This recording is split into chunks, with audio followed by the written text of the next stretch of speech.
Get the recording going. And so now I will ask, does anyone have any questions, concern, or comments from the previous week?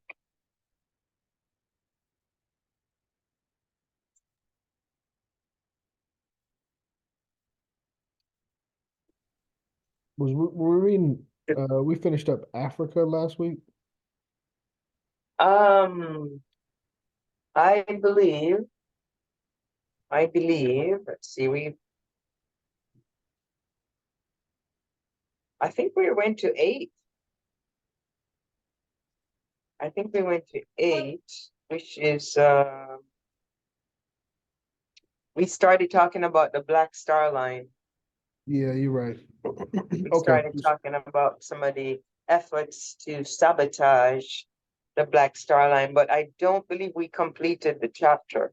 Yeah, I'm sure we're still there, but I just wanted to, I didn't remember how far we got, Yeah, on Africa. I remember we were talking about Africa, but yeah, I don't believe we completed the Black Star Line chapter. So if we could see how far we get with these questions, and then we can hop into that if time permits, hop into the remainder of the chapter on the Black Star Line. I know we finished up something. I think we finished up, we finished chapter 7. right, exactly. And then we went into the Black Star Line. Yes, yes, yes. All right. So our aim is to catch up. So tonight we're gonna hop into the religion chapter. Uh, the homework was religion and history. So if no one has anything to add from the previous class, I guess we can go ahead and jump in. So looking at the first question, which comes from, I believe, page 68 of our book. And I know we're not really, most of us are using the PDF, but in any event, chapter 8 says, how did Garvey compare himself to Christ?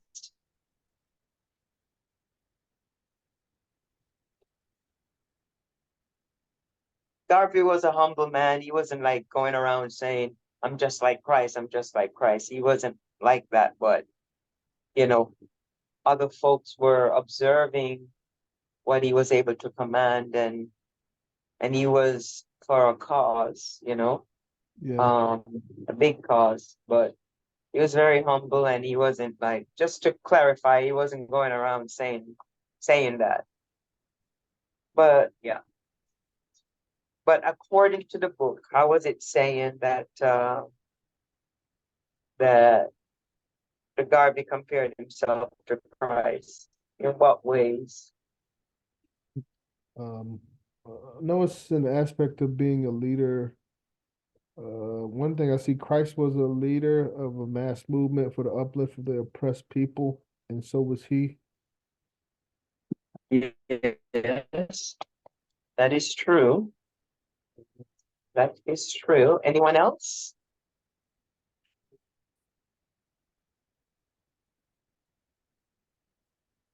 Anyone else would like to add to that?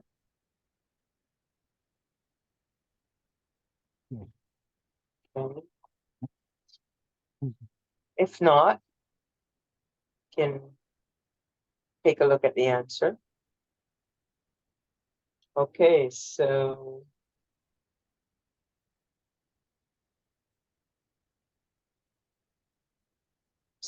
Garvey says that Christ's doctrine was simple but revolutionary. Essentially, he laid a foundation of a pure, what he calls a pure democracy, and established the fact, not a theory, of the universal brotherhood of man. And I may have added a couple more to that. I think it might be another. Okay. Okay. So, and please excuse any typos. And Messiah. so also it says that just as he saw himself in the role of Messiah, so he saw his doctrine of Black nationalism as one that would survive and thrive even in the force of persecution. So we see the doctrine of Christ lives on today, even though Christ was persecuted. So in that way, and come to think of it, Garvey was persecuted too. Hmm. Persecuted, deported, ridiculed, planned sabotage, crazy people inside and out, government. I mean, it hasn't been a cakewalk so far from what we've been reading, or it was not a cakewalk. And then the last part of that says that as far as Garvey was concerned, Christ was the leader of a mass movement for the uplift of oppressed people, and so was he. Anyone wants to add anything to that? Question, comment, concern?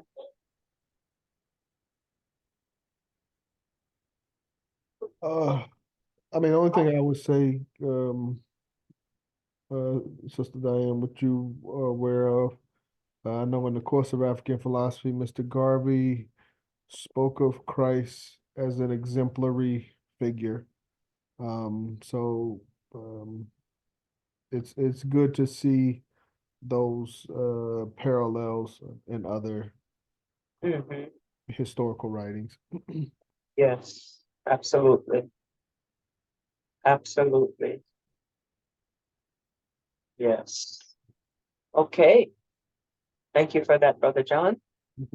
So question number 2, we'll take a look at, and it says, what was a favorite poetic quotation of UNIA orators?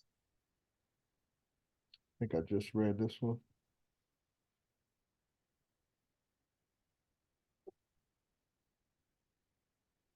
Is it just me? Anyone remember? Anyone want to take a shot? I think it's truth crushed to the earth shall rise again. That is correct. That is correct. So my interpretation of that, truth crushed to earth, my interpretation was saying essentially that you can't bury the truth. Mm-hmm. That's kind of how I took it, but someone else might want to add, expound on it, add a little more, but that's kind of how I interpreted that. Yeah. Hmm? Yeah, that's still a popular Okay. quote in modern UNIA. Okay. We should Okay. keep it alive. Awesome. That's a good. Wow. Okay.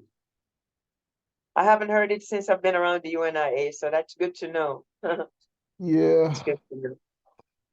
That's awesome. Usually, President General, First Assistant President General, if they're speaking to the public, they may put it in their speech. Okay. Okay. Thank you for that. All right. So, question number 3 says, how did Garvey's followers regularly compare him to Christ? I mean, he was actually called a lot of things by his followers. I mean, they were calling him a Messiah, like John the Baptist, you know. They really revered and respected Garvey. But this question is kind of focusing on some other comparisons. that the followers are making that are, that's comparing Garvey to Christ. So, that being said, anyone want to take a shot at that?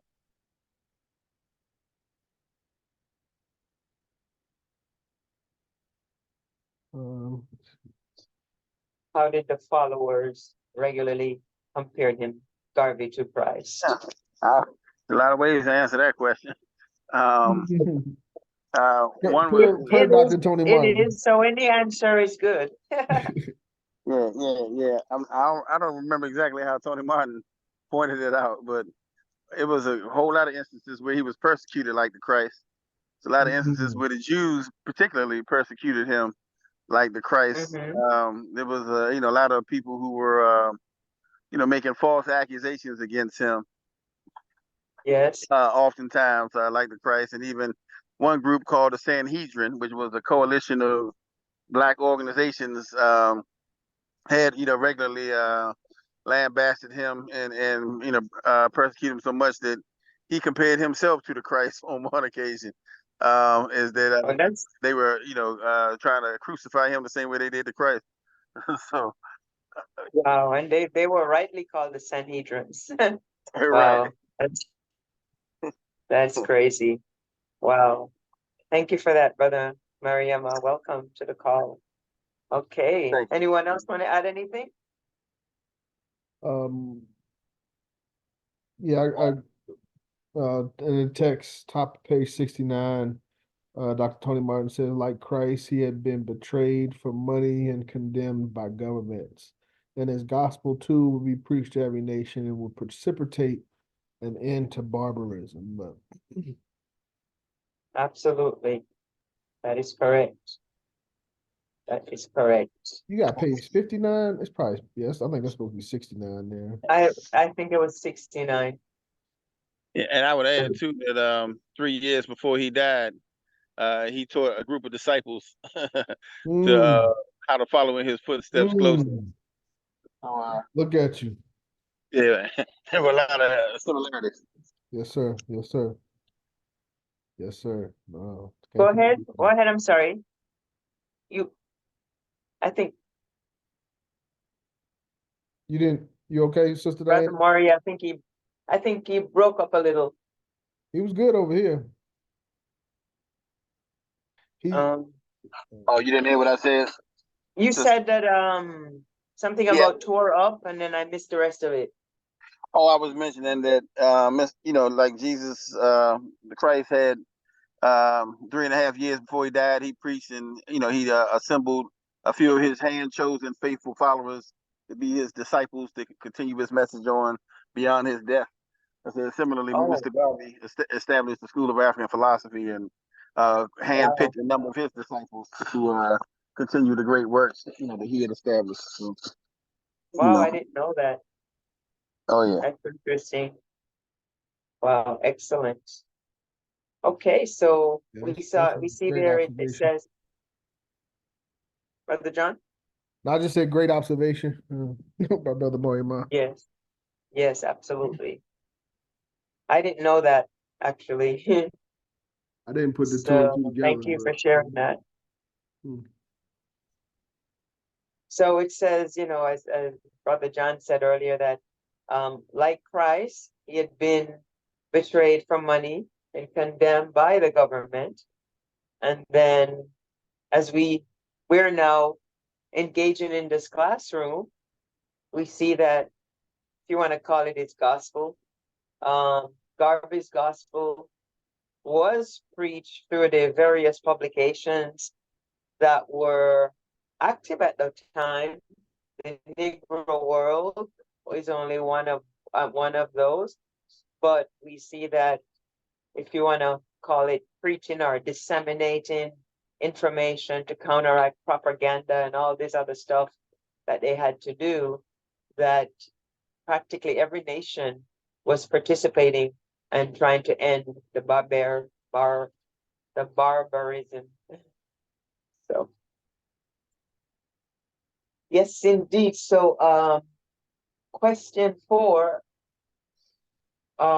What is the UNIA's creed and how did it apotheosize Garvey? So I looked that word up and I'm probably saying it wrong. I think it's apothesize. The O is silent. Apothesize. But anyway, I think it means like you're a deify and elevate someone is what that meant. So um there was a creed, so to speak, of the UNIA, and it showed how Garvey was esteemed at that time. Anyone want to take a shot at that? I'm not even gonna, I mean, I ain't gonna act like I know it. You got me on that one. Creed. You sure it's on page 69? It is in the middle. Okay. Okay, I see. But yeah, I'm not, yeah, I didn't know it before I read it. Okay, all right. Anyone want to take a shot or? Hmm. Okay, so Well, we can, I we, guess go there's ahead, no Brother other. Mario. Yeah, the official creed is the African fundamentalism, and Okay, it was introduced while he was incarcerated. When he finally had time to rest and write and think and do the things he'd been wanting to do while he was busy organizing. In fact, Mr. Garvey said while he was incarcerated, it was the only time he got a health checkup since he didn't have time to check up on his health like he ought to while he was busy in the street. So anyway, but yeah, the African fundamentalism kind of was written in several languages and circulated around the globe and kind of became our central theme, our guiding ideological premises, for the philosophy, and basically it it taught us how to think as a nation should in their best interest. So yeah, it became somewhat of a spiritual divine message or gospel. So after he put it together and circulated it around the globe. In fact, they recommended back at that time that everybody place those African fundamentalism on their walls. Some of them had a picture of Mr. Garvey with African fundamentalism underneath. But anyway, that was something that, I think should be done again because it has a lot of lessons and blessings in there if we take the time to really study it. Yes, absolutely. I really, I agree. And Brother John, not to go off on a tangent, but I really appreciated oh brother, was that the declarations that was read by Brother Omasius on Yeah, Sunday? Declaration of Rights of the Negro Peoples of the World. Yes. Oh, that was amazing. I think we should do that at all the mass meetings, if time permits, because it sets the foundation for so much. It just kind of brings back to our minds what we should be focusing on. And as we observe on Sunday, a lot of stuff is not outdated or archaic. A lot of the stuff that's on that is still relevant. Yes. So I just kind of like that touch, but I don't know if you're planning to make it a permanent thing or not. We can probably pull out some declarations, touch on some declarations. I don't know if we can go through all 54 for every every meeting. I think he went through the 12 complaints as well. But I don't think we can do that every meeting. Right. The reason why we do it at this time of year is actually today is August 13th. So to our knowledge, according to the history, August 13th, 1920, that document was ratified during the first convention. So we make sure we study the entire document at least once a year on this time of year. But we haven't made it a regular component like preamble or the pledge. Right. Anyway, that was a nice touch. Yes, yes. All right. Okay, so we could take a look at the creed, as they call it, on page Well, 60. I've got it. Well, yeah. Okay, go ahead, go ahead. 9. It took me a little while to figure out what was kind. Oh, that's fine. It says this tendency to apotheosize Garvey found expression in the words of the UNIA Creed. We believe in God, the creator of all things and people, in Jesus Christ, his son, the spiritual savior of all mankind. We believe in Marcus Garvey, the leader of the Negro peoples of the world, and in the program enunciated by him through the UNIA, the redemption of Africa. That's the main Absolutely. creed. And there was another one too that in Ethiopia, um, you know, another creed that was also adopted there. But yes, that's exactly, you know, yes. Hmm? Yeah, thank you for that, Brother John. Him to UNIA, Yes. Africa. The leader of the Negro and the program enunciated through him by the UNIA. Just to continue, it says a similar creed found its way into a nationalist South African church. We believe Yes. in one God, maker of all things, father of Ethiopia, who did Athlai, Marcus Garvey, and colleagues come to save. Who did Athlai? Yeah. Athlyi. I don't know how to. I didn't look that one up, but I saw that. Yeah, that's Yeah. Athalia. That's Athlia. yeah, that's the guy who not founded, but he was considered one of the early roots of Rastafarianism. But he wrote a book Okay. called The Holy Pibby, and in the Holy Pibby, they declared Marcus Garvey, the apostle of man or whatever, and that Henrietta Davis and Robert Lincoln, what's his name, Lincoln Poston, were also, apostles according to the creed, to their, Mhm. belief, which was one of the underpinnings of the early Rastafari with Leonard P. Howe and the crew. So yeah, he was an important figure Okay. also. Okay. Awesome. And here they put the where he come to save the downtrodden children of Ethiopia. Um, that they might rise to be a great power among the nations. Yes, yes, indeed. So we see again Garveyism spreading, not just in the diaspora, but on the continent as well. So yes, indeed. Great stuff. And then so if no one else has anything to add to that one, we can take a look at question number 5. And that one says, how did Garvey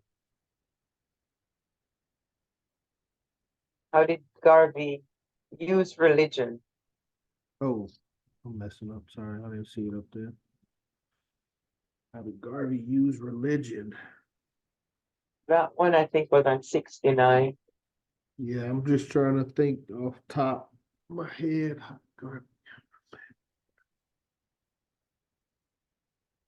I know he used it as. I know he uses. He speaks of the Jews, not necessarily as a template, but an example of our potential, as a unified race with a similar culture. So he talked about I would say in some aspects he talks about the benefit of the cultural unity that religion can provide, Mhm. but also as we read through it, there was no particular religion We know Mr. Garvey was a Catholic, but there was no particular, I don't think it was any particular religion that he said was better Right, than the right. That is all true. Yeah, he didn't really subscribe to one religion or the other. And in fact, I remember him saying something along the lines that you know, all religion is pointing to God, to the same God. Hmm. So he didn't use that as dividing lines because at the end of the day, race was our identifier and race was what we focus on, Yeah. you know. And the downtrodden and all the atrocities and things he observed during his travel, there was a commonality in the people who were suppressed, and it was their race, not their religion, and all this other stuff. Yeah. So But I, yeah. I don't know. I know he used religion as somewhat of a model, at least from a structure standpoint. Um, I know that there was some influence there, but I don't know the exact answer. That's okay. So if no one else has anything to add, we can take a look at the answer according to He did. the book, Race First. So it says he didn't indulge in religion for its own sake. He used it as he did art. And this was for the um, furthering his program of race pride and self-reliance. That's the thing. You never get caught up in stuff. You always focus on the goal. So that was one admirable trait about Garvey. Well, I would say, I guess, not even adding, but extrapolating, I guess, from that comment of the answer. Um, Mr. Garvey was that's one thing I always been fond of is how he was able to kind of everyone has different religions, and sometimes people feel like they can't unite because they have different religious viewpoints, etc. But Mr. Garvey was kind of, I wouldn't even say uniquely, but he was very gifted at being able to unify the objectives of certain religious bodies and to kind of have an overarching theme that coincided or that perfectly complemented or was compatible with their faith. So even though we were talking redemption of Africa, he made mention that there's a divine injunction that there was the Almighty created this planet Earth, as the Bible and all the other religious texts say, and that in creating this Earth, he gave Asia to the Asian people, Europe to the Europeans, and Africa for the Africans, and that in our forfeiting our God-given birthright, we've actually violated that. We basically rescinded the gift of the Almighty to us, and that it was our responsibilities to restore that birthright. And so he found a way to utilize their existing beliefs to make the calling not just a moral or political aspiration, but it was actually a spiritual one, and it was one that we needed in order to fulfill our divine destiny and complete the objectives of the Almighty to multiply and have our own vine and fig tree, et cetera, et cetera. But in using this sort of language, he actually kind of magnified the importance of our mission and made it a sacred one and a solemn one, and the people really responded. Whole churches, I mean, thousands deep sometimes came into the UNIA as one when they heard the message. Some of the ministers even came into the UNIA, became commissioners, said they forfeiting the ministry and they're going to devote the rest of their lives to Garvey. So Wow. that's how Wow. powerfully compelling. Powerful. Yeah, and so there was a book written about Mr. Garvey by Randall Burkett that talked about the institutionalization of a civil religion. And in some ways, yeah, Mr. Garvey, he wasn't preaching divine or a religious body or religious personage that we all had to follow a certain kind of way. But he Yes. did, preach that there was a certain divine order that we should respect. And so, Mhm. anyway, he used that message more Yes. powerfully than anybody before or after. So, yeah. Yes. Powerful and captivating indeed.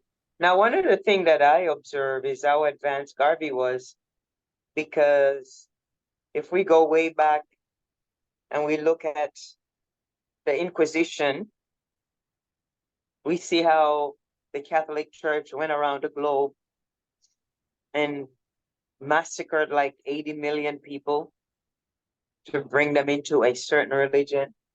And then even when we fast forward to today, we see how politicians, including this country, will go abroad and say, well, these are Muslims or whatever, and they want to do this and they want to, you know, annihilate certain people, they're persecuting their people, any excuse to go and extract oil or whatever the heck they want, and saying, oh, it's because these people are religious fanatics, whether or not it's true, and most of the time it probably isn't. But even today, we see how people are using religion as propaganda to bring about whatever means they want.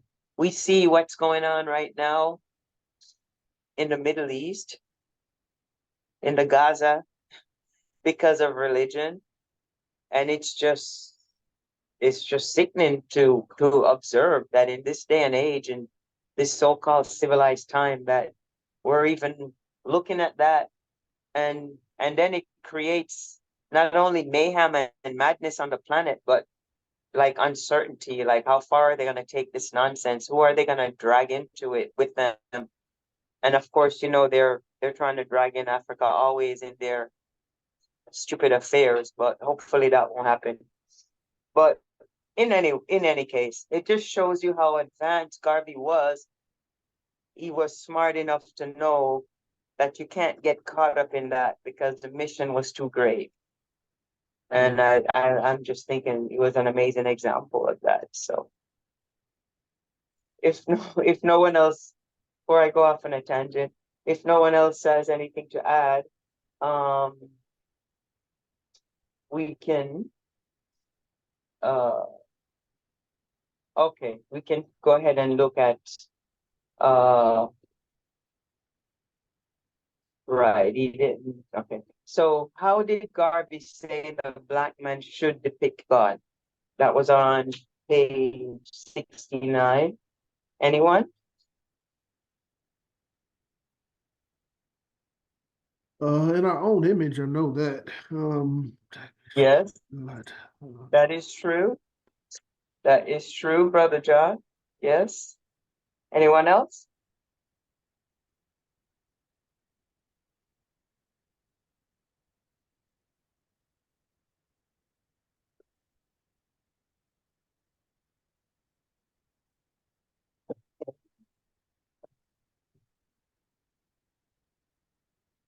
That is true. If no one else has anything to add, we can take a look at that answer.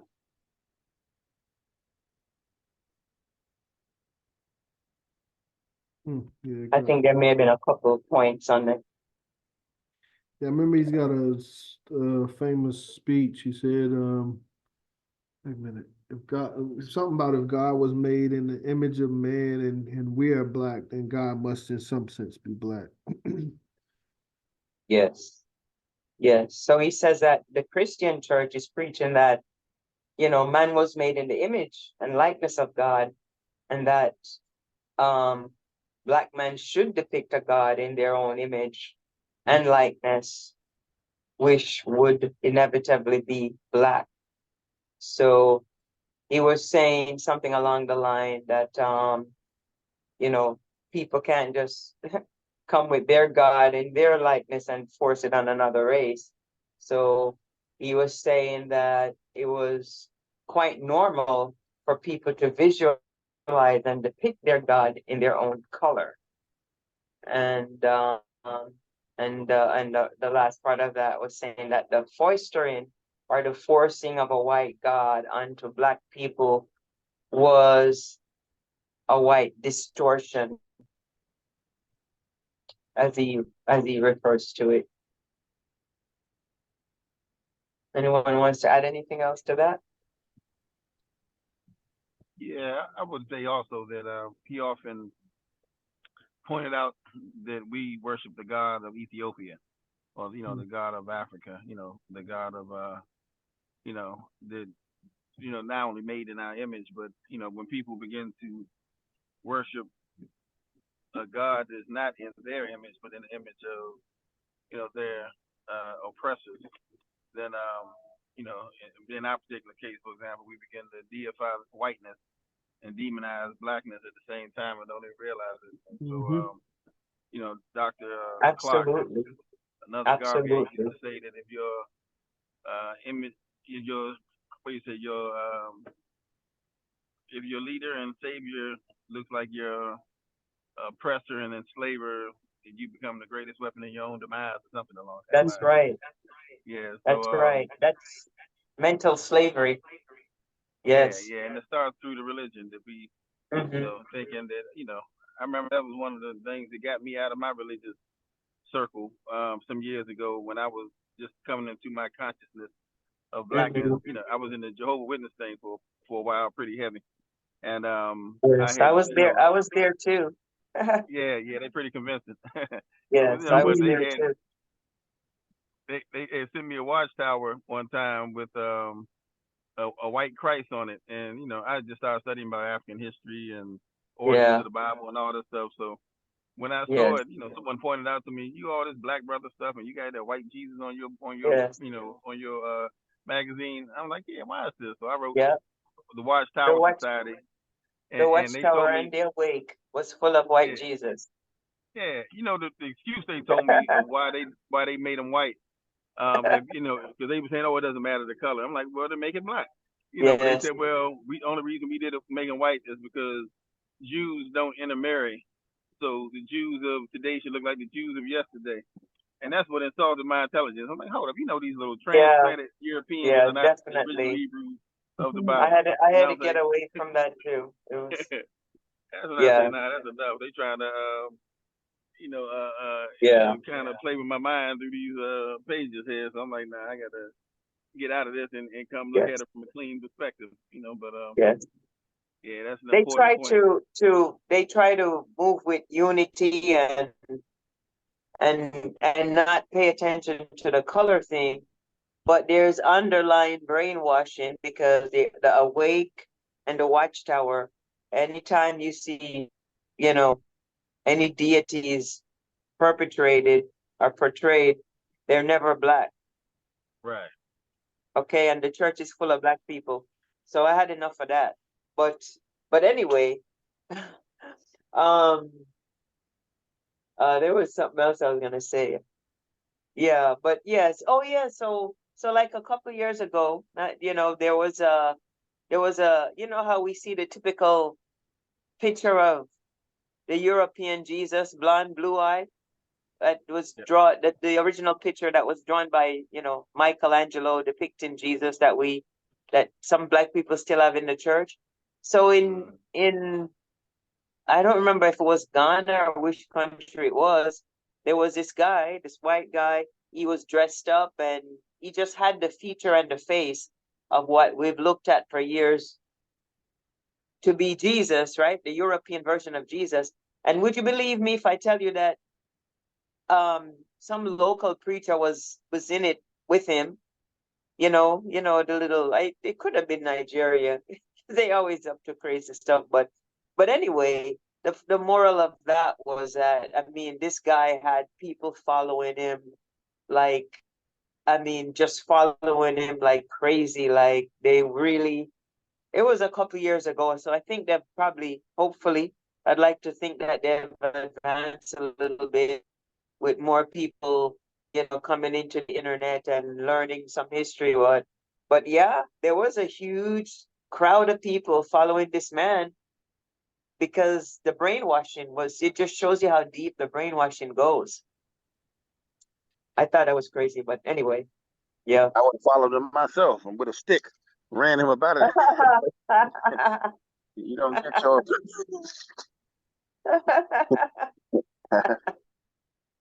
Oh my gosh, that was crazy. Anyone else has anything to add? Anything else? If not, we can take a look at question 7. It says, how was Jesus and the Virgin Mary canonized at a religious ceremony marking the close of the 1924 International Convention of Negro People of the World? Anyone?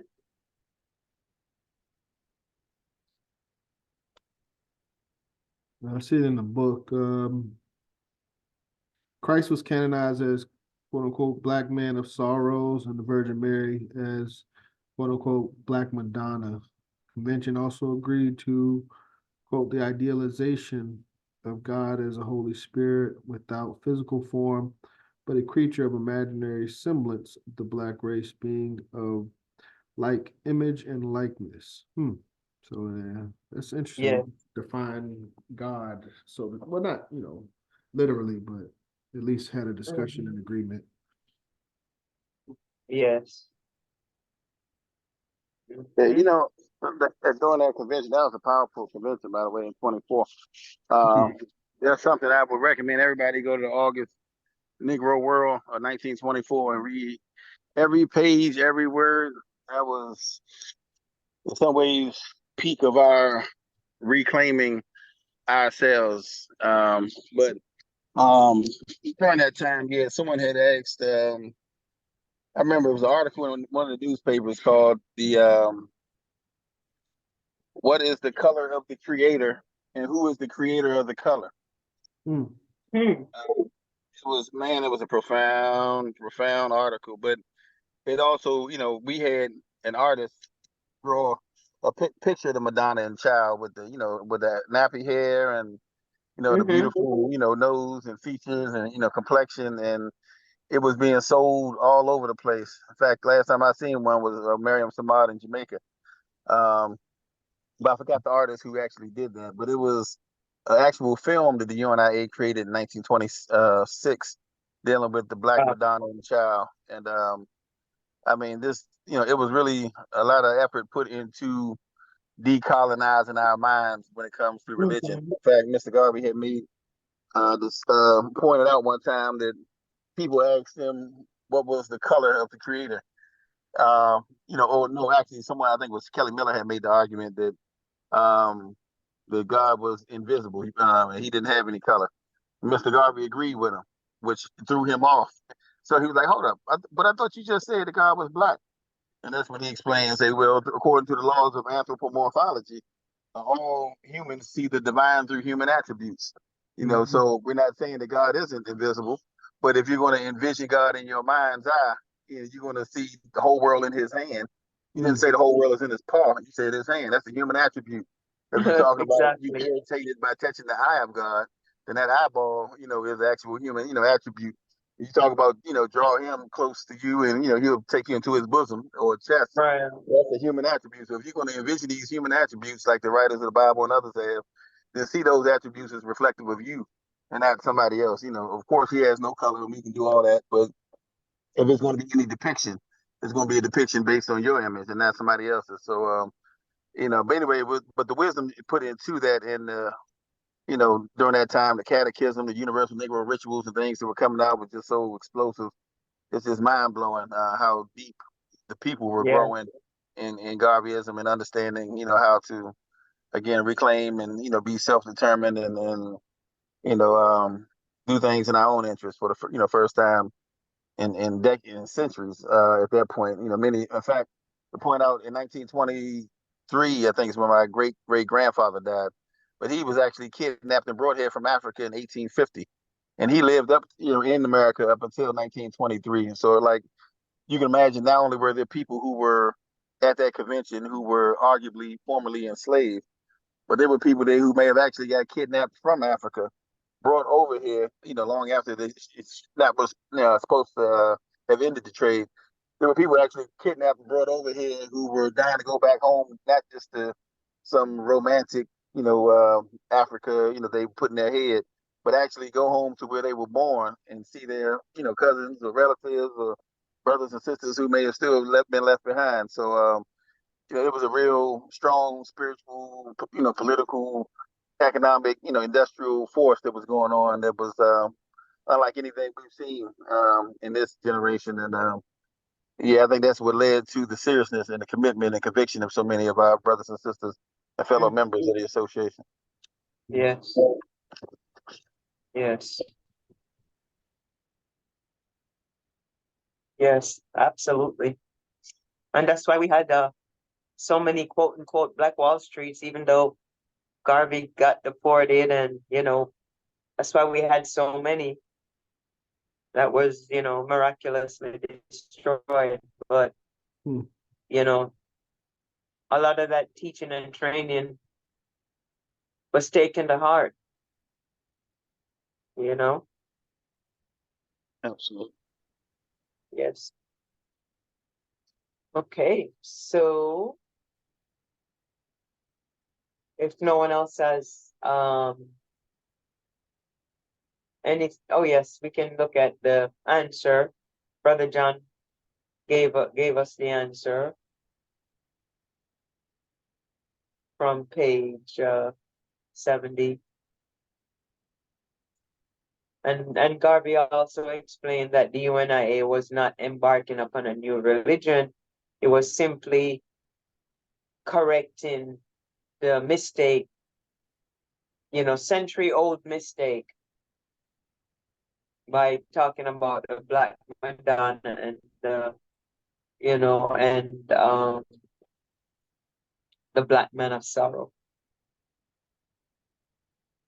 Okay, so question A says, according to Garvey, how was the Black God of the UNIA different from many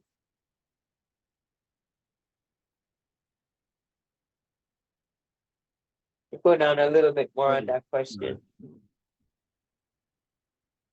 From many other Christian gods?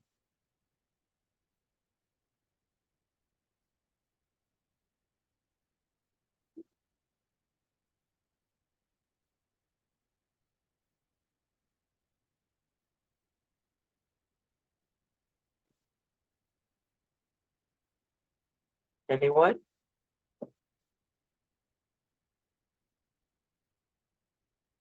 God of self-reliance. Yes.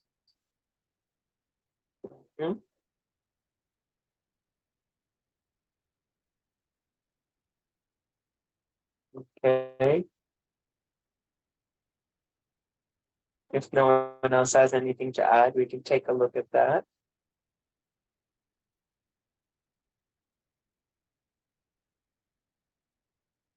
So he says that since religion was political, he looked at it from a political standpoint. So he says that the Black God, UNIA, was a God of self-reliance. I may have added something else to that, but maybe not. You can move down a little bit more. Oh yeah. So yes.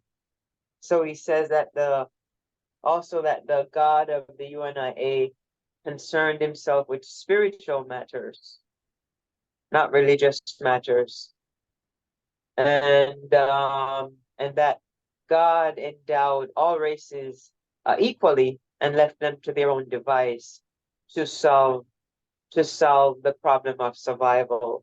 So he was saying that yes, that the Black people have to rely on be self-reliant in solving our problem of survival, economically survival.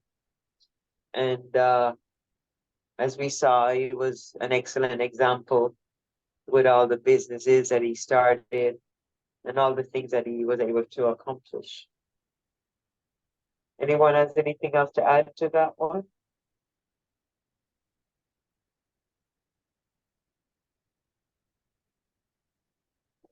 If not, we can take a look at question number 9 that says, how did Garvey view white Christianity?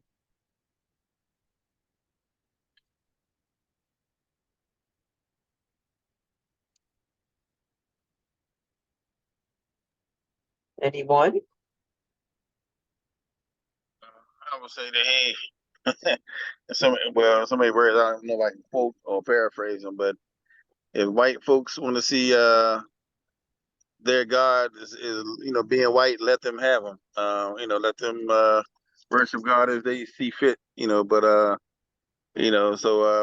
he kind of respected their rights to do their own thing, but he also saw that they were racist and how they imposed their racial racial I guess views on us. So I'm not exactly sure what Dr. Tony Martin's answer was, but he kind of respected their system.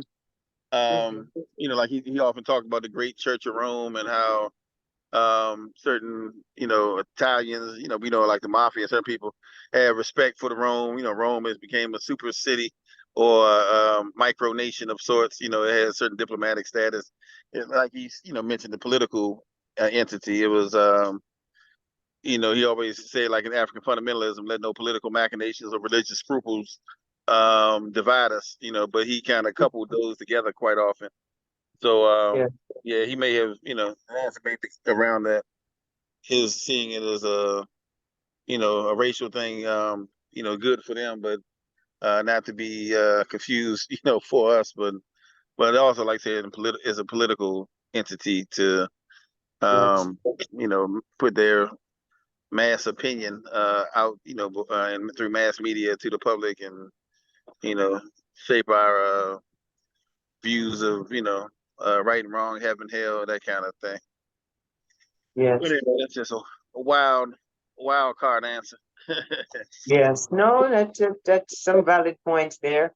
There's always a concerted effort, to skew and shape the views and opinions of others, you know. So it's still going on today. We can see in this election time all kind of different things to get you to think one way or the other. But at the end of the day, we probably end up getting the same results. But there's stories for other days. But so if no one else has anything else to add to that one, we can take a look at question 9, and it says, oh yeah, actually we read that already. We're gonna look at the answer. Okay, so the answer says that that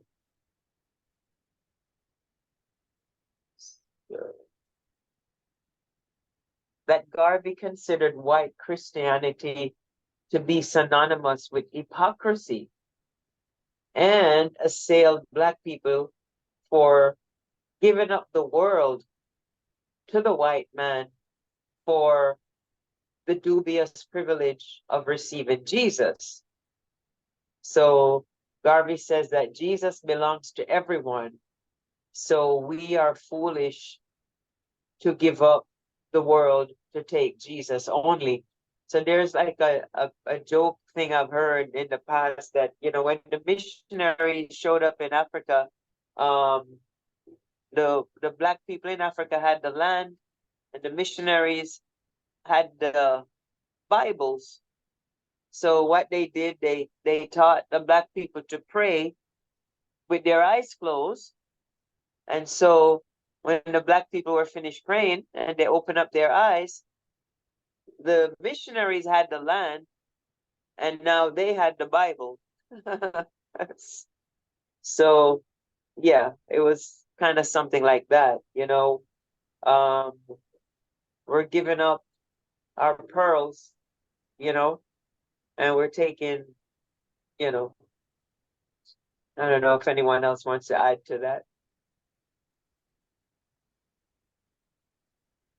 I'm not sure what that 32Q2 stands for. That's definitely a typo. But, you know, his thing is Jesus belongs to everyone. So why are we giving up our stuff for their doctrine? False one at that. So it's deep when you think about it. Yeah, even during times of our enslavement, you know, according to particularly the words of the so-called Apostle Paul, um, and I say so-called because he wasn't one of the 12 handpicked. He's the one that appointed himself apostle. But also, you know, some of his words often said that you can be a slave to another man long as you're free in Christ, or you know, slave to Christ and free is same, you know, that kind of silliness. Mhm. And Mhm. we bought in, unfortunately, to a lot of that during our enslavement. That it's Right. okay to be enslaved as long as we free in Jesus. And you know, so yeah, Mr. Garvey Yeah. had known that game. A lot of the people in the Morant Bay Rebellion, including his father and others in Jamaica and other, you know, people were part of the African church. You know, these were part of the traditional African faiths that didn't buy into all that white supremacist through the Right. former religion. You know, so he was Doctrine. crystal clear. And then, you know, he studied under several preeminent ministers and scholars like J. Robert Love, who wasn't playing that either, who often cited Blyden and you know, Martin Robertson Delaney and others. So yeah, he, you know, Mr. Garvey was bringing that old time religion back. Yeah. Very insightful. Very insightful indeed. Yes.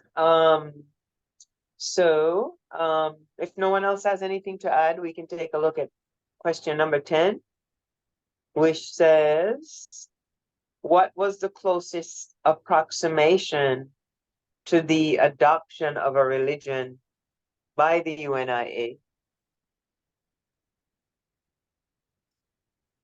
Anyone?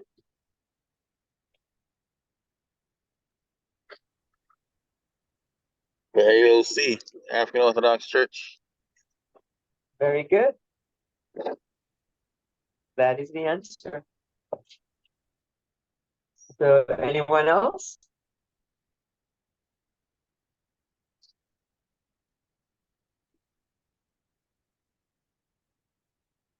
So that is the answer, and I added a few more points to that. If no one else has anything to add, we can take a look at that. So it says that the UNIA never adopted any specific religious denomination, Christian or otherwise, um, to the exclusion of any other, but Garvey's religious program was reinforced and often implemented by the African Orthodox Church, or the AOC, as Brother Mariam pointed out. So, okay, that one only has one. So yes, that would be the answer. And then the question 11 says, who was the dominant figure in the African Orthodox Church? Who was the dominant figure? George Alexander. Who was that? George Alexander. Yes. Just a Yes. fun name. Maguire. Maguire. Yes. Back then, my friend, one of his great nephews, Oh, who looked wow. just like him. He's a African spiritual priest in D.C. Oh, Uh, my goodness. yeah, but the Reverend Doctor George Alexander McGuire was a bad man. Bad brother. Yes. Well, from it, yes, it went into some of the things. It kind of went in a little details of some of the things. They were saying that that when Garvey was locked up and they thought he wouldn't be released, everyone was looking to McGuire to Right. kind of take his spot, you know? Yeah. Um, yeah, so that was kind of interesting.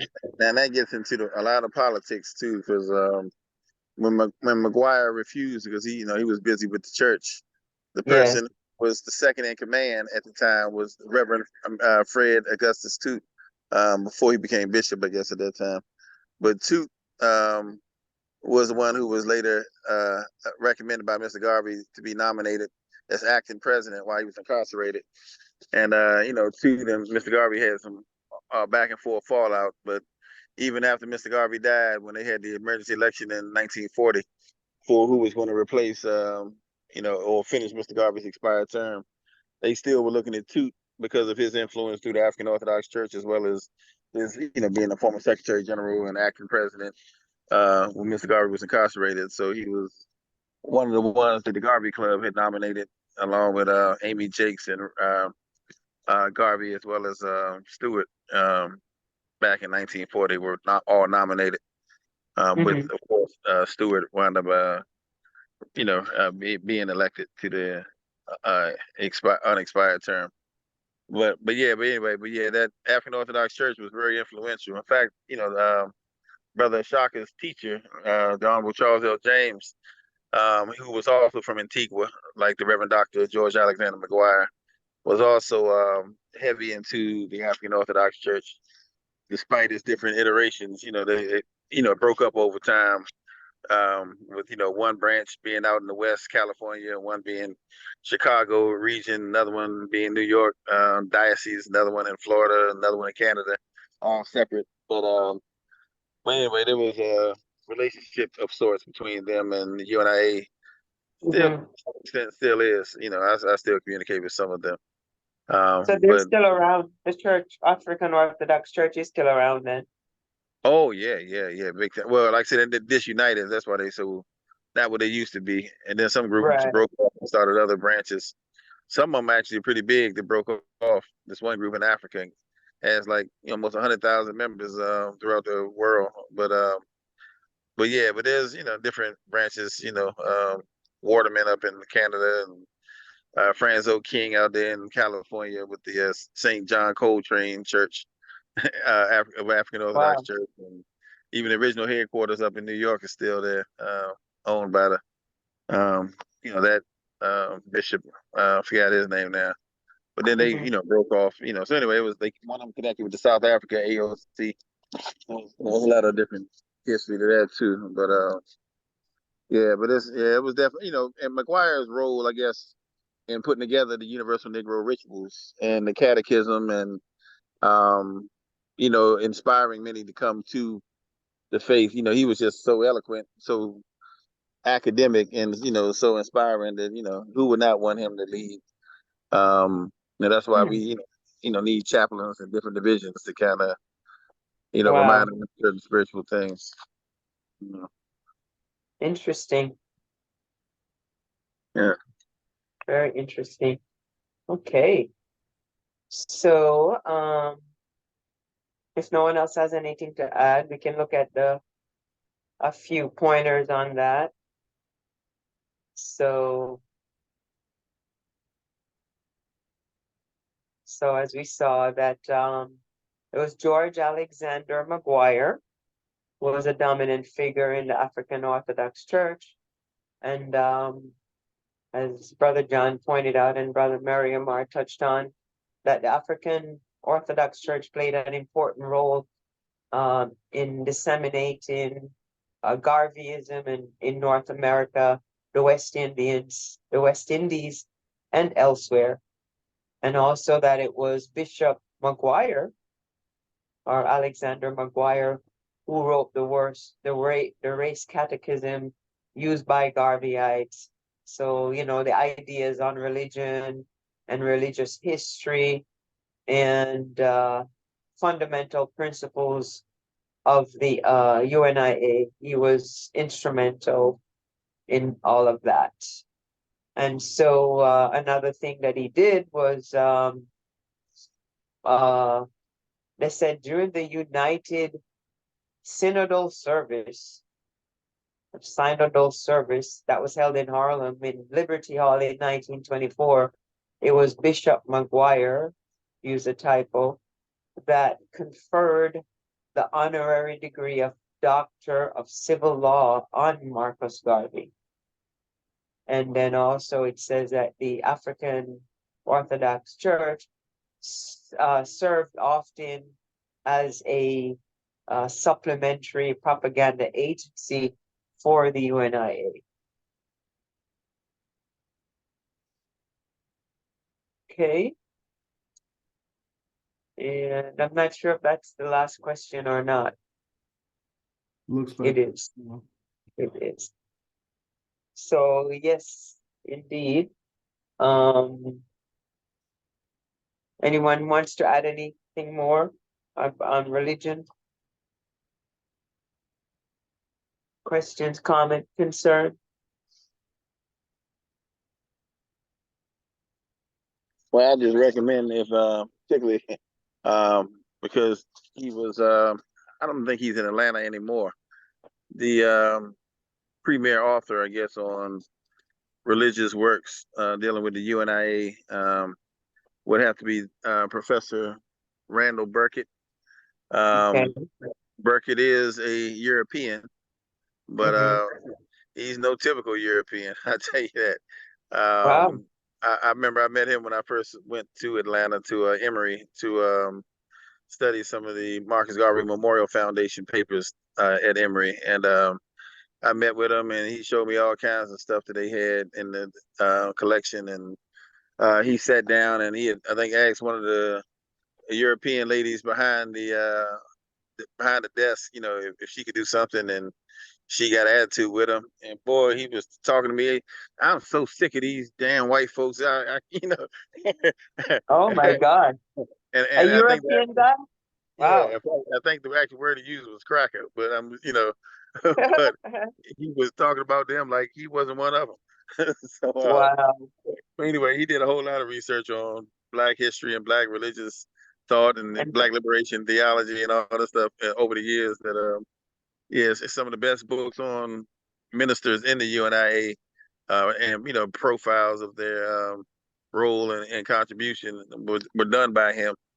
You know, so anyway, I recommend anybody who want to learn more about UNIA's many pop personalities. Even like I don't know if he ever was actually a member, but one important figure who attended the 1922 convention and what mhm. gave the keynote address was a minister by the name of Reverend Junius Austin Caesar. Okay. He was out of Chicago, known as the dancing preacher. I think what was the church? Was it I want to say Trinity. I think that's the one in Baltimore. But anyway, he was Mhm. his church was famous because as the dancing preacher, he was the one who had hired and retained um, what's the guy name? Norris, uh, the father of modern gospel, Tom Dorothy. That's his name. Yeah, he retained Okay. Dorothy to be the minister, the musical minister for the church. So Dorothy came in, you know, with the modern gospel that at the time was like, you know, heresy. You know, how dare you bring that stuff in? We still singing "Swing Low, Sweet Chariot," and you bringing this organ and all this stuff, and people were enraged. But anyway, he was the one that everybody in the 1922 convention photo sitting next to Mr. Garvey with the hat on. Everybody swears was Prophet Noble Drew Ali. Wow. But he gave a pretty powerful keynote in 1922. You know, same convention, of course, where Eason got uh not where Eason got put out, and you know, of course, where you know Haile Selassie sent the letter in, and delegates went to the League of Nations following that. You know, but that was a powerful convention too. But anyway, yeah. So I mean, that was just one important minister affiliated, I'll say, with the UNIA, but Mhm. there were certainly in every town, you know, quite a few ministers who were, you know, presidents at times of divisions and Mhm. etc. So, you know, some of the powerful Black orators. Wow. Yeah, in fact, Interesting. Yeah, Pittsburgh had one guy, what's his name? Reverend ZBD Green. My guy. He had a book called Why I'm Dissatisfied. Powerful, Garveyite testimony. But What was in it his called? book, Why what now? Say that why again. why I am dissatisfied. And Okay. the premise of the book is never be satisfied. It's okay to be grateful and to be content, but never be Mm-hmm. satisfied. And he said Mm-hmm. satisfaction leads to stagnation. Stagnation leads to deterioration. Deterioration leads to death. So never be satisfied, but always aspire for more and the better, and that kind of thing. But Mm-hmm. he was the head of Pittsburgh division. But man, that was a preaching Garveyite there, Reverend ZBD Green. Wow. There were so many powerful orders in UNIA. There were ministers, even in the 50s and 60s with Reverend out of Detroit, Reverend James Curry Tucker, who was chaplain general for a while and used to be an international organizer. But yeah, I mean, so many powerful ones. Mm. Amazing. That is amazing. Wow. Okay. Well, if no one else has anything to add, uh, we can go until 10, or we um can wrap it up. It depends on what you guys want. We could finish up the chapter on the the Black Cross. I mean, not the Black Cross, on the rather the ships that we were reading last week. We got a few more pages. The Black Star Line. We left off with a few, maybe like less than 5 pages remaining.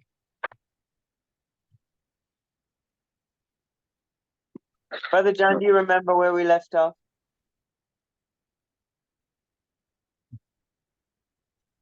I think I wrote it down, but I'm not sure. Did I?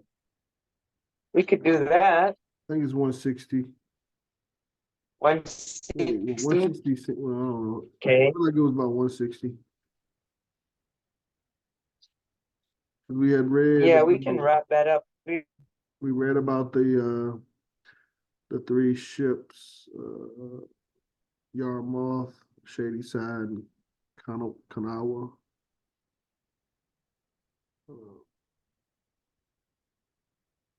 I think we finished page 159. We're going into page 160, I believe. We didn't go into the Orion and the Guetos.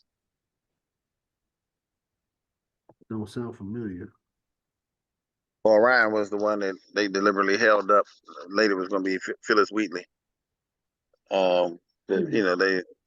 The shipping board sabotaged so that we wouldn't be able to operate it, and so that Agent 800 can prematurely send out the flyer advertising the latest ship in the Black Star Line that wasn't yet permitted to operate. Sister Diane, do you remember discussing the Phyllis Wheatley?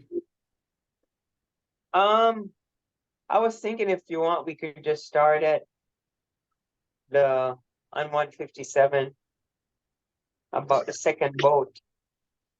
Because It's up to you. I thought I wrote it down, but I'm not seeing. I know we had read. Hmm. I know we had. I remember I was going through all three ships because that was the first time I was able to remember all three. I had heard them several times, but it finally clicked. But it's up to you. You wanted to go to 157, we can start 157. Okay. I remember we did talk about the Yarmouth. Mm-hmm.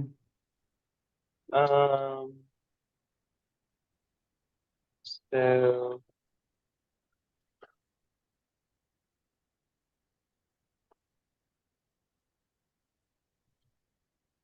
Okay.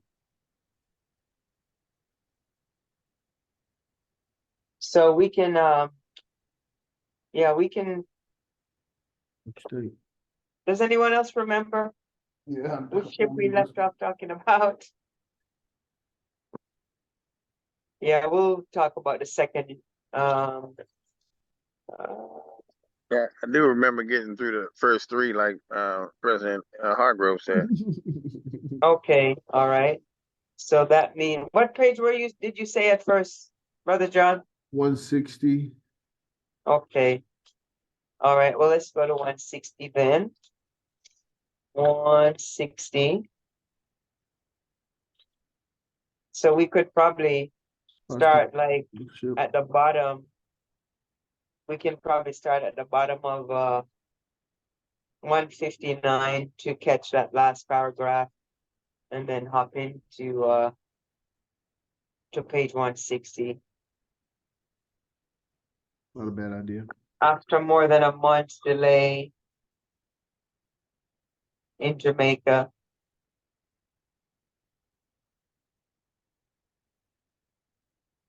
maybe we could start there so we can have a little reference to tie into the rest of it. We got any readers for tonight? I'm sorry? I was asking if we had any readers, or I don't know if you. Oh yeah. I can start, I guess. If we don't have a volunteer. I can also read, President Dai. Would you like to start?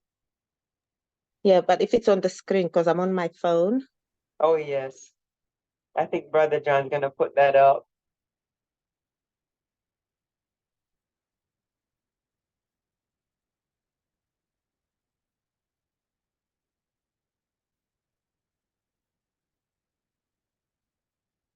Yeah, so we could start there after more than a month's delay in Jamaica.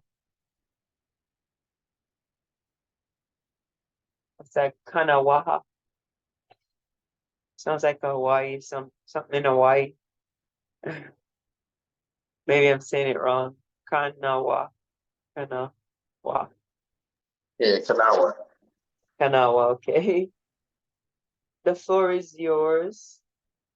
Oh, I'm Lady sorry. I Lady was reading. I didn't realize I was on mute. I'm sorry. Oh dear. Sorry I was about that. reading. Yeah. Okay.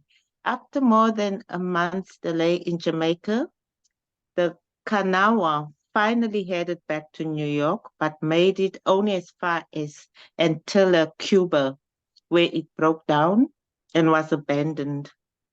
There it remained for years, a wreck and menace to shipping. A watchman was placed on board, but his pay was not forthcoming. And in 1924, a lien was obtained against the ship to satisfy the amount. The American consul at Antigua therefore arranged. Can you please page up?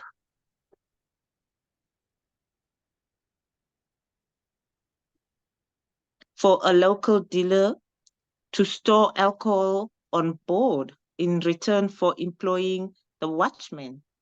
Over the years, local persons offered sums ranging from $350 to $4,000 for the ship, but thieves stripped it of everything of value, even its nuts and bolts. In 1925, a storm swept the ship from its moorings and it began to sink. At this juncture, the consul declared it a total loss and suggested it be written off the register. As of February 1927, it was still half submerged in shallow water, 1.5 miles from the Antigua beach, and the consul was considering an offer to salvage it in return for 15% and valorum on anything of value recovered. The Black Star Line Line's fourth ship never came into the possession of the company, but its history was nevertheless depressingly similar to that of the previous three. It involved the loss of a large sum of money, entangled the company in litigation for over a decade, and was finally sold as scrap. This Phyllis Whitley, as the ship was to be named, was intended for the New York-Liberia route, and its purchase had been promised several times from as early as November 1919. Attempts to procure the ship began in earnest after Garvey's departure for the West Indies in 1921. After negotiations for a British ship broke down, the company hired a white agent, a Rudolph Silverstone, who received $20,000 for a down payment on the SS Hong Kong, which never materialized. Silverstone then turned to the United States Shipping Board. On April 28, he offered $190,000 for the Orion, a captured ex-German vessel, a bird which he increased to $225,000 about a month later. On May 26, believing that the Orion was already chartered to someone else, he bid $175,000 for the Puerto Rico, another ex-German ship. This was refused as too low, and he upped his bid to an acceptable $225,000. The shipping board was at the time, in fact, negotiating with other parties for the charter of both ships. In the case of Orion, for the $56,655 for 6 months, plus a promise to purchase during the period for $200,000. After requesting a detailed report on the financial ability of the Black Star Line, the shipping board on August 2nd, 1921 decided to sell the Orion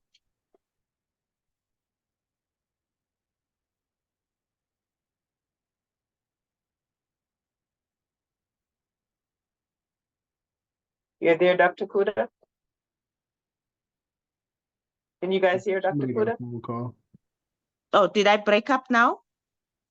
Okay, Um, then someone should take if- over. If I go dead, it's my Wi-Fi, it's the Starlink.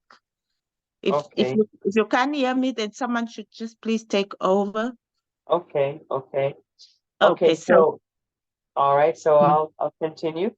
So after requesting a detailed report on the financial ability of the Black Star Line, the shipping board on August 2nd, 1921 decided to sell the Orion to Silverton's New York Ship Exchange on behalf of the line.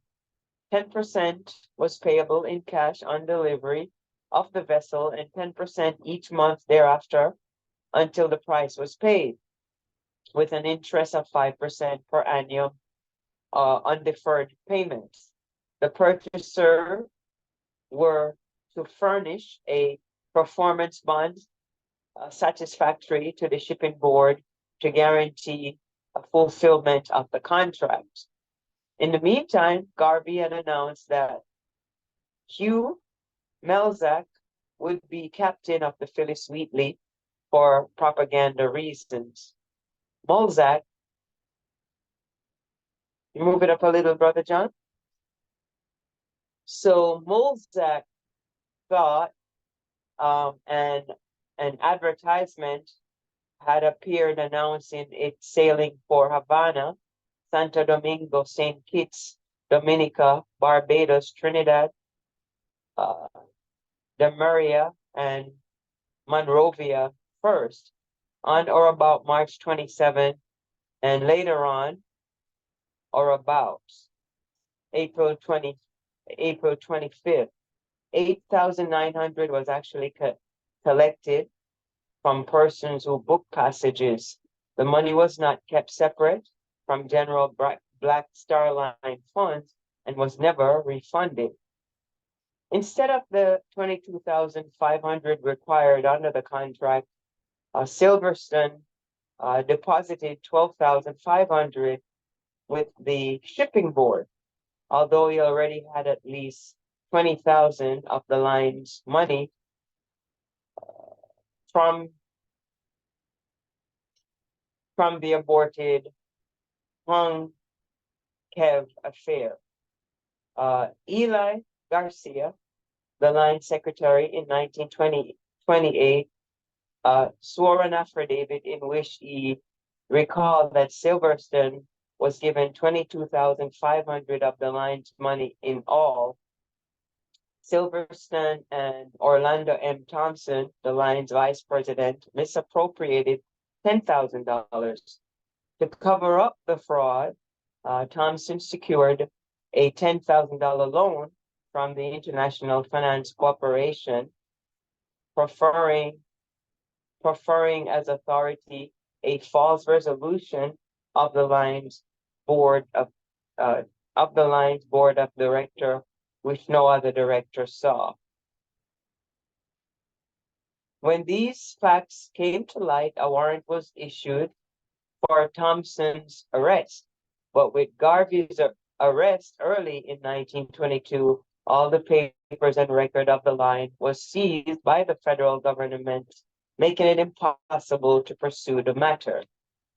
In any event, the line revoked Silverstone's power of attorney around August 28, 1921, with the weeks passing and no sign of the outstanding $10,000 or the performance bond. The shipping board began to weigh the pros and cons of canceling the sale and forfeiting all or part of the $12,500 in its possession.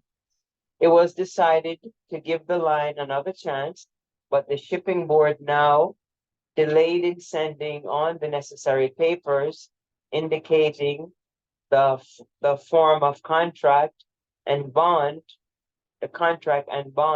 because they said they were in process of introducing a new form of contract.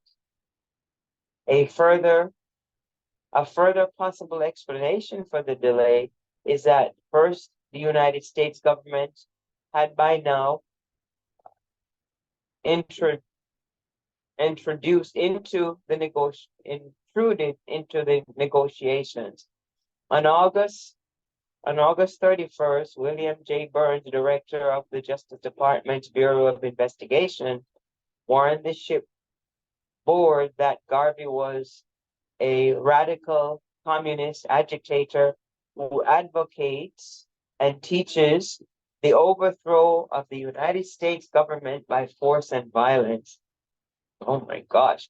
Somebody at the shipping board initiated a brief handwriting note at the end of Burns' letter, recommended sale to this party be canceled.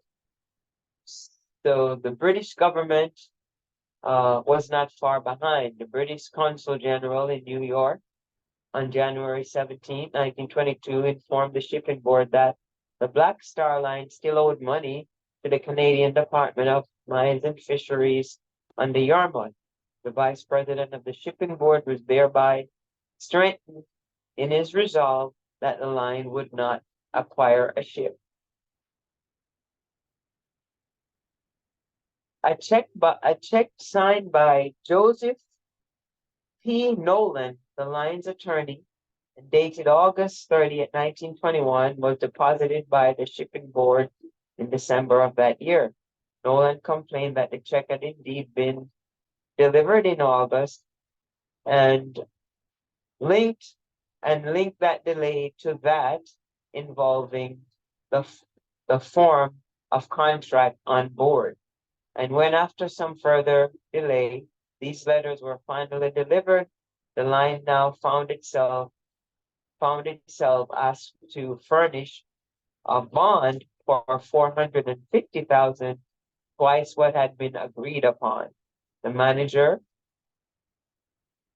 of the board's ship sale division explained later that though the check had been proffered to him many times, he had refused for some time to accept it since his condition concerning insurance and the bond had not been met.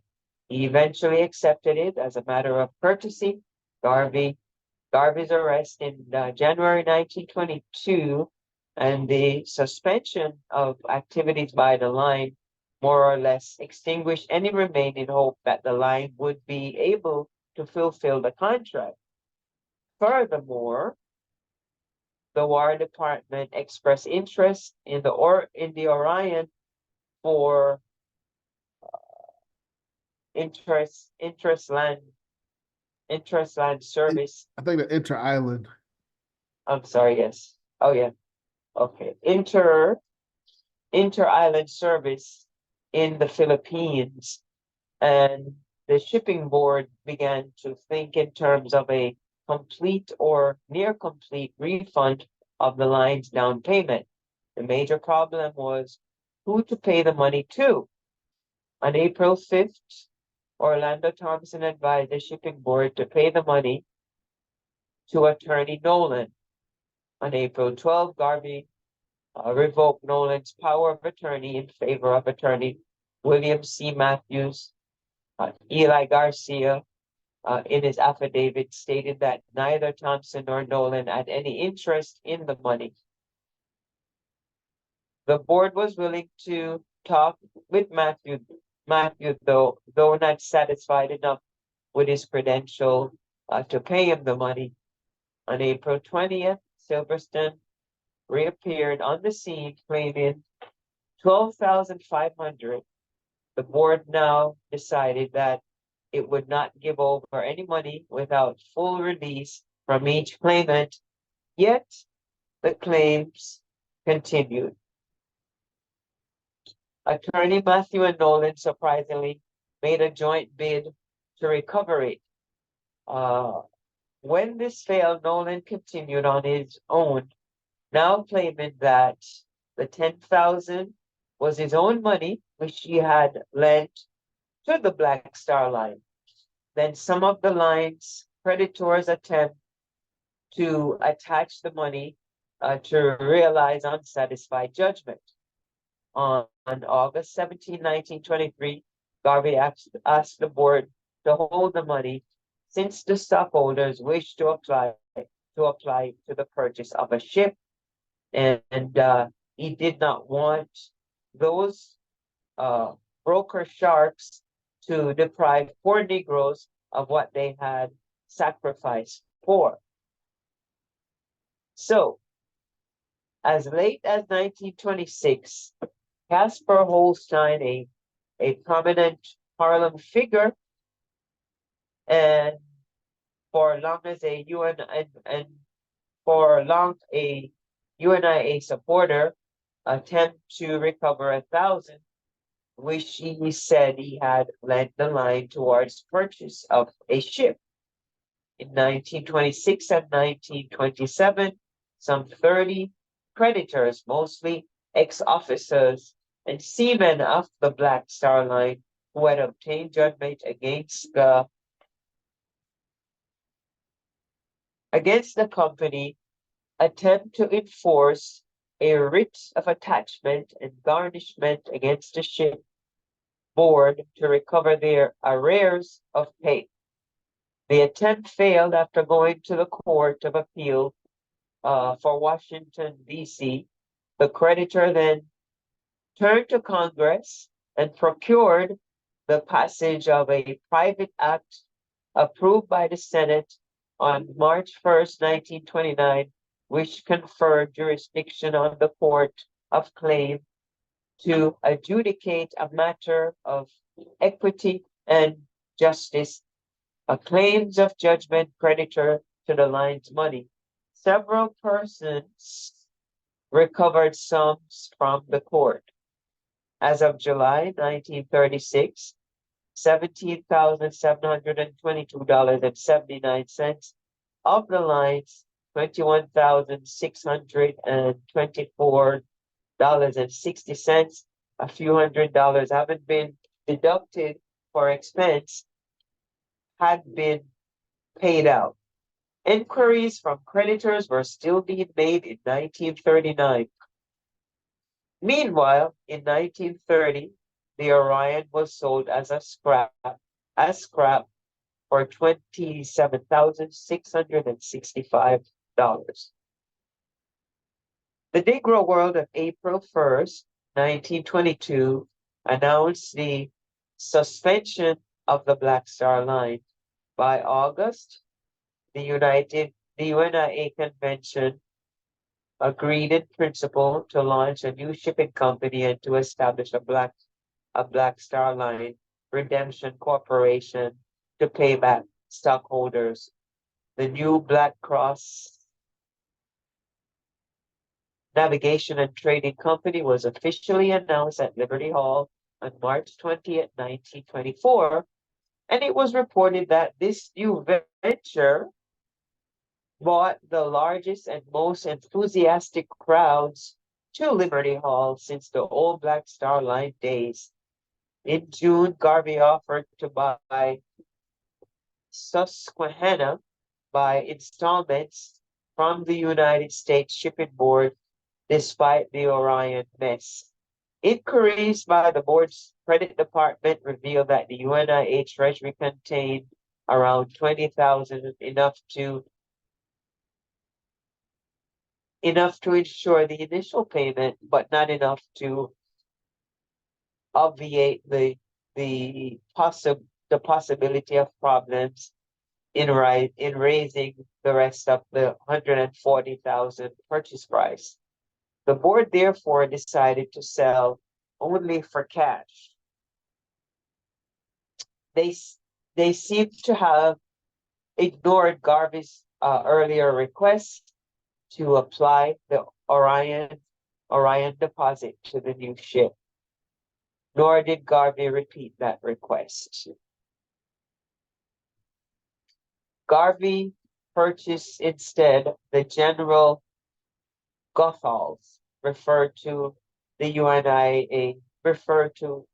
UNIA circle as the Booker T. Washington, for 100,000 from the Panama Railroad Company, and spent 25,000 reconditioning it. The ship was christened in January 1925, and so many people turned up to tour the boat that 1,000 had to be turned away.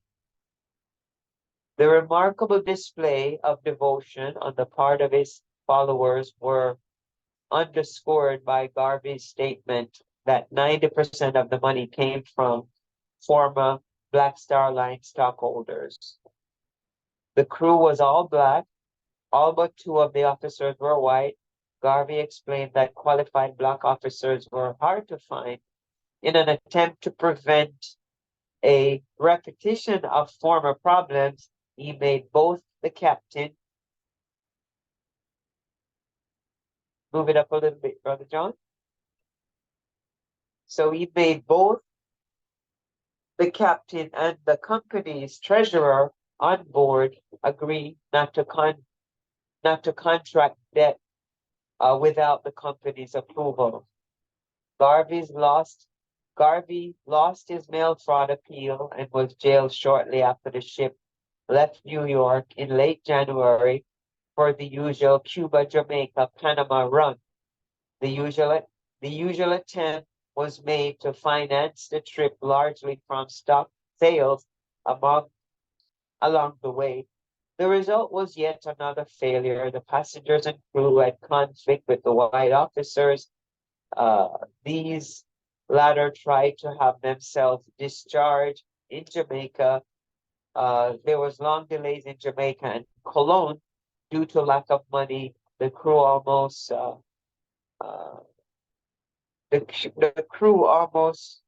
mutinied in Cologne for lack of pay. in Charleston. In Charleston on the way home, there was no money to pay for supplies, and the chief engineer jumped ship, causing a problem in obtaining clearance to resume the journey.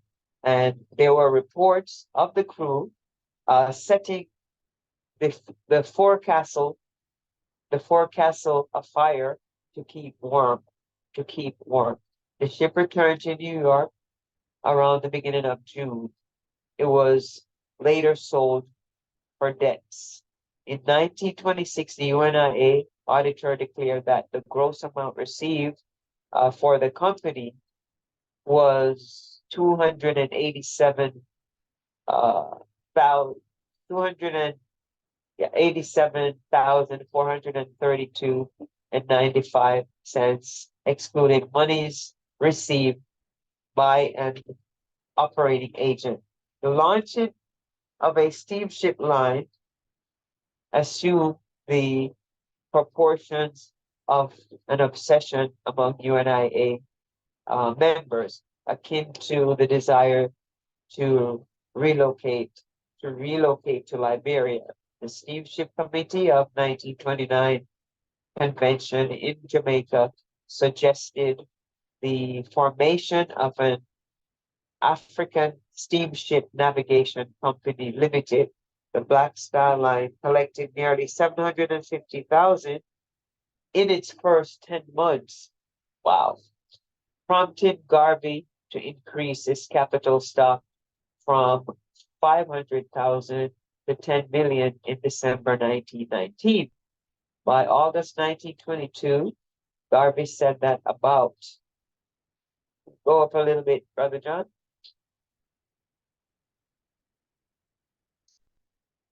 Garvey said that about 900,000 had been paid up for stock. If to this it added the monies collected for the Black Cross Navigation and Trading Company, we have a loss to Black people of almost 1.25 million. The question arises as to why this enormous loss was sustained. The reason are of two kinds. Those for which Garvey may have been directly responsible, and those for which he had little control. Among the former may be his lack of sound judgment in appointing subordinates. A possible case in point concerns the Black Star Line's Nigerian representative Akinbami Agbebi, whose selection was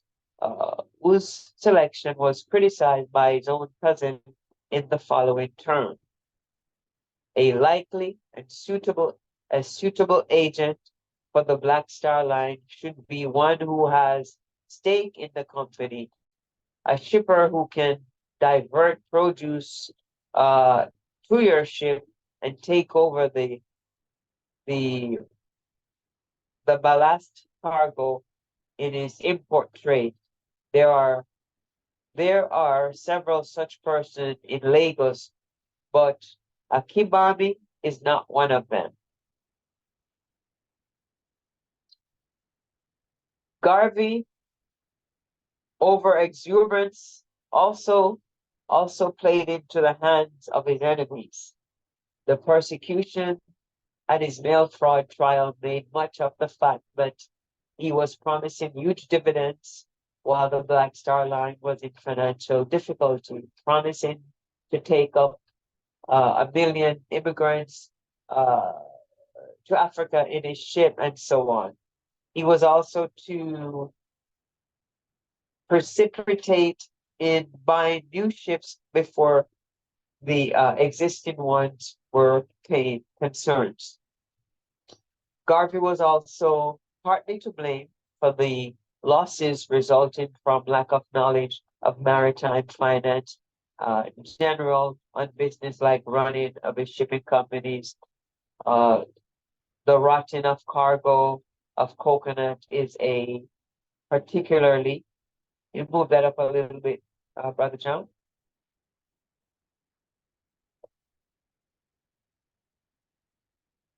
Particularly blatant examples of this. Much of this kind of incompetence was, of course, due to Garvey's subordinates, and he tried to disassociate himself from their actions by explaining that he hired two of the best firms of accountants in New York to help start and audit the Black Star Line books. Furthermore, the line's directors, though engaged in humble work prior to joining the line, were well qualified persons forced to do such jobs because of racial discrimination. Their incompetence, Garvey thought, was deliberate. Such general incompetence and sloppiness included the loss of stock certificates. It can be illustrated too by the case of the Nigerian Black Star Line representative who could not commence business under the local law until he had a registered office. Repeated entreaties to New York for the necessary papers for obtaining registration met with unreasonable delays, even though hundreds of pounds were coming in daily for stocks. The money had to be returned. A later Nigerian agent withdrew because of difficulty in communicating with the company. A possible reason for some of this incompetence is the fact that the growth of the Black Star Line was phenomenal, probably catching even its directors off guard. By May 1920, there were offices in New York, Cuba, British Guyana, Haiti, Jamaica, Bocoas del Toro, Port Limon, Lagos, Monrovia, Sierra Leone, and 15 states in the United States.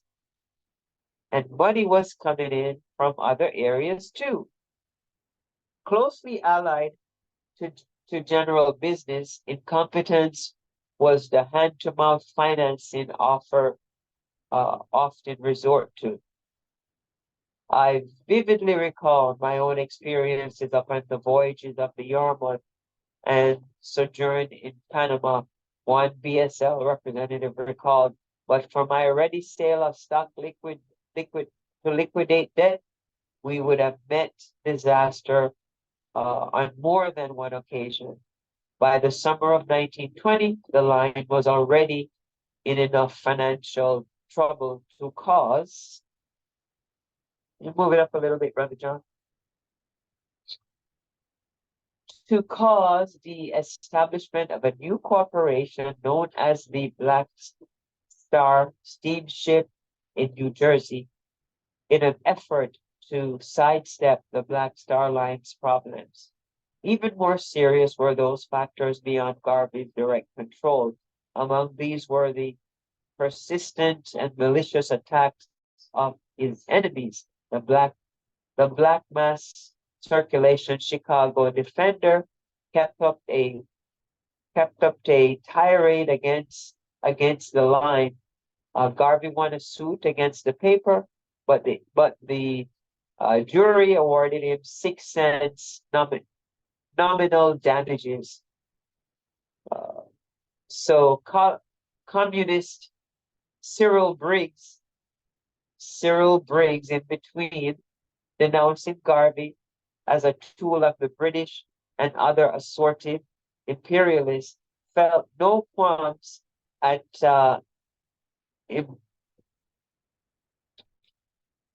importuning these same imperialists with inquiries designed to increase their opposition to the Black Star Line. He published the replies of these imperialists in his anti-imperialist Crusader. His socialist friend W.A. Domingo did likewise in his anti-imperialist Emancipator. Both of these publishers were dominated by anti-Black Star Line and anti-Garvey materials. White governments, We just hit the 10 o'clock hour, so you know. how far are we? Yeah, we're done. So we might as well just wrap that one page up. Okay. Thank you. Where are we now? Okay. Okay. Wait, I lost my paper. Hold on. It says something about white government. Okay, we read this. It was like one page from the end. Inner zero. Oh, go up.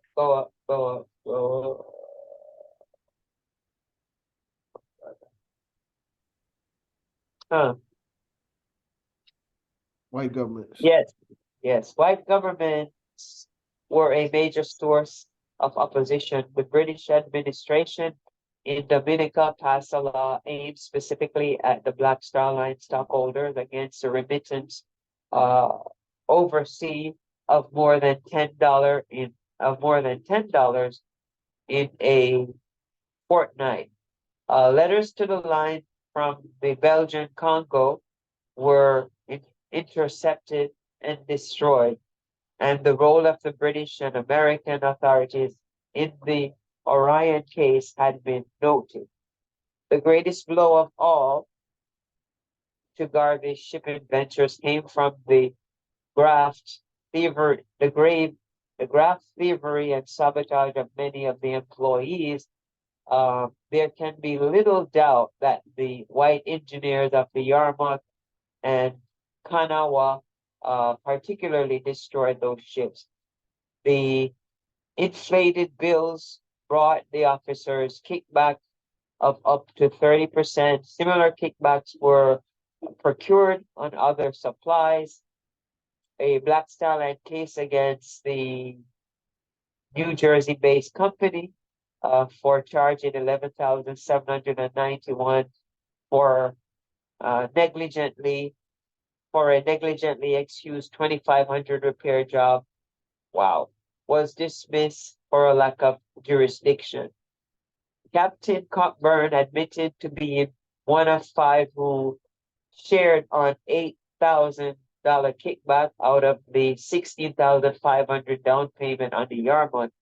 He and Edward Smith Green, an official of the line, shared a 2,000 bribe to expedite departure for Cuba with the whiskey cargo.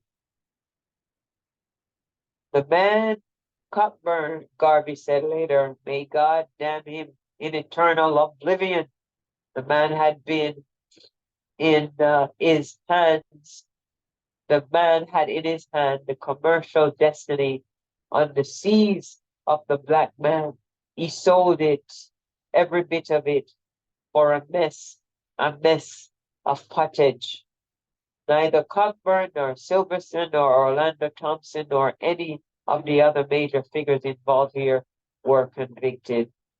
Fraudulent salesmen passing themselves off as Black Star Line employees also hurt the company. The Negro World carried large advertisement against these, and some were successfully prosecuted. There was nothing inevitable about the failure of the Black Star Line and allied ventures. The few trips of the Yarmouth proved that the possibilities for substantial cargoes and profitable passenger business were there. Without the problem enumerated above, there is no reason why the UNIA shipping venture could not have been at least modestly profitable. I agree. That the end? Yes. Yes, that's Okay. Great job, Sister Diane and Dr. Kuda. Thank you. Thank you, Dr. Cooter. Thank you, everyone, for your feedback into the studies. Much appreciation. So I know we're the 10 o'clock hour is up on us. So, Dr.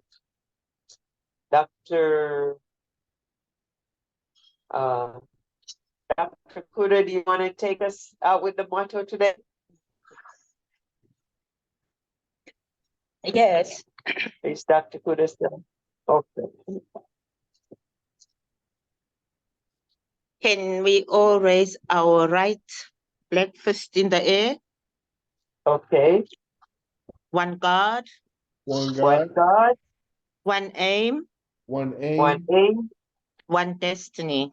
one one destiny. destiny. Africa Africa Africa for the Africans. for for the the Africans, Africans. Those at home those at Those at home home and those abroad. and those abroad. Raise first.